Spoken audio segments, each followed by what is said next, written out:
Scott and the whole team from Muscle and Tiger for bringing me out here. What we're going to do today is just a little bit of Swiss ball training. Seriously, what we'll do, I think we'll start in the gym and we'll go around and do different body parts. So feel free to ask any questions you want and interact. Let's just keep it kind of nice and relaxed. And when we've done all that in the gym, I guess we're going to come back in here and just do a general Q&A on whatever you want. What body parts to start with, Scott? Back.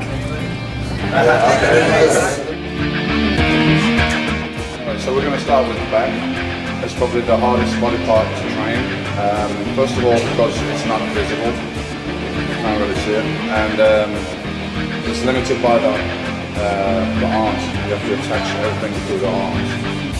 So the first exercise I'm going to show you is a pull down, and I'm going to do that with a close reverse grip as opposed to a wide grip.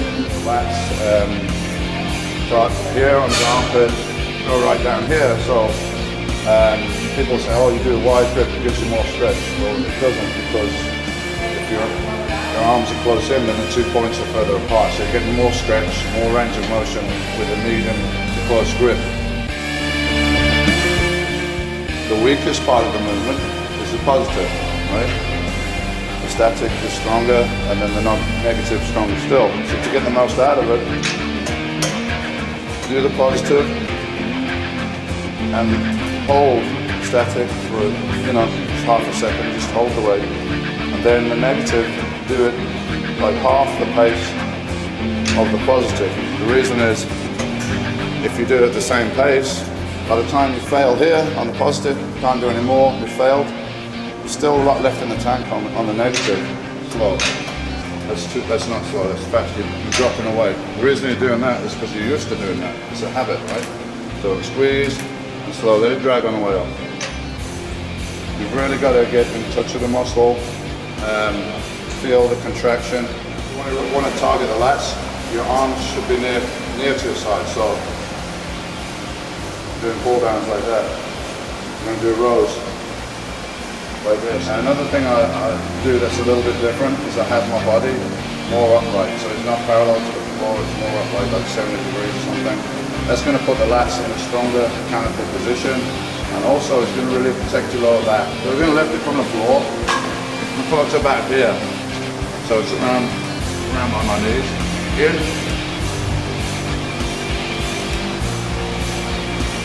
Into the waist there. See a lot of people when they're doing rows, they're using momentum to get the weight going. Try and cut all that out. That's good. Keep your head up, man. It helps keep your arches back. That's it. When your chin drops down, your head drops down, then you tend to round your back more. If you keep it up, it helps to keep that arching. So I'm going to come right in here towards my hip. So start here, up and back. A little bit higher up now. Right up. That's it. Head up. Your head up. Arch your back. That's it up. Just little things, It's a little adjustments in body position, things like that. You feel the difference, right? That's all the difference. It's great that we're in a gym and you've got equipment. Because I could be sitting in that room and telling you, you do dumbbell rows, make sure you arch at the top. But, to be here and do that and feel it, was just like 1 inch difference in where the elbow was going. It makes a difference, right? There's really no need to collapse your lower back and go forward like this. Doesn't that get any more range? The range is this. Straight to the back. Slow it down all the way up. So we always start lifting weights thinking, I've lifted it, or I've done it, and then not really thinking about that second phase. Right. I wanted to be crude, but the guy who taught me how to do deadlifts was pretty crude, so I'm going to tell you what he told me.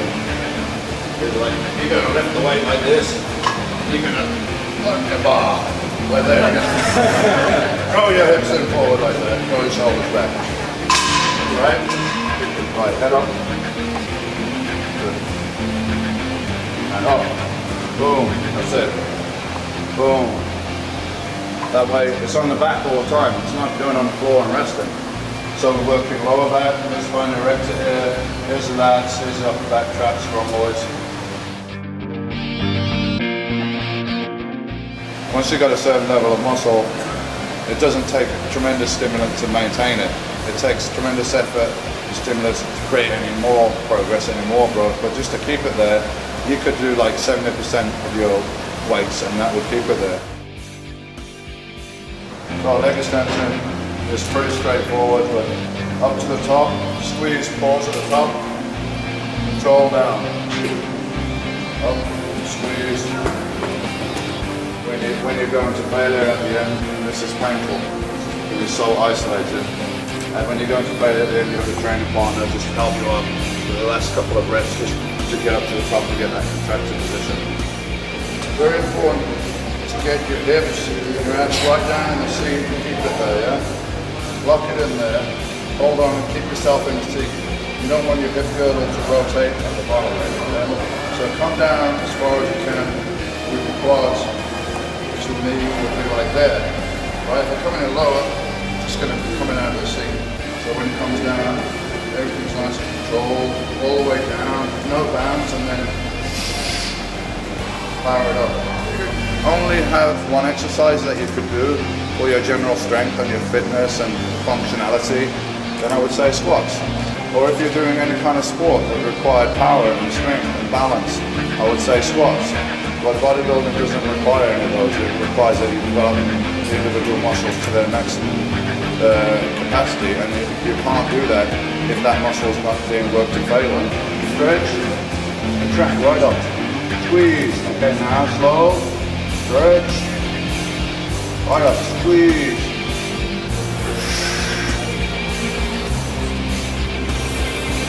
I'm not locking out and resting on every rep. I'm going to keep it fairly constant. Until I can't do any more and failing. Again, I would just lock out at the top, take a couple of deep breaths and go, bam, go down again. And have a spotter on this as well, so I could do a couple of force reps at the end. You're going to go, what? Is that it? Is that all? But it's not the amount of exercise you do and sets is what you put into it, you know?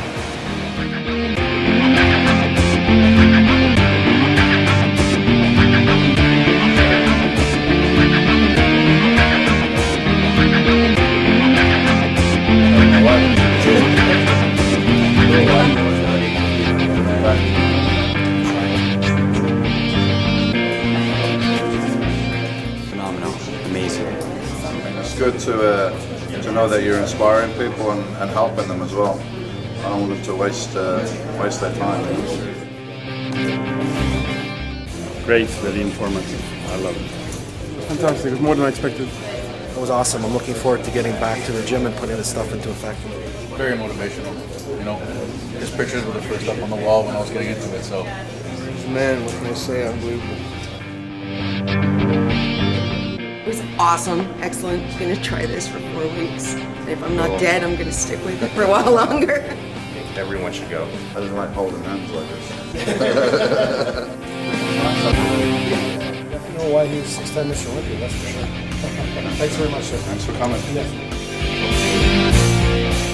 Amazing, so knowledgeable. Tried to get any piece of information I could. Fantastic. I learned lots. I'm going to apply it to my training. And I'd like to thank Dorian again for coming to Canada.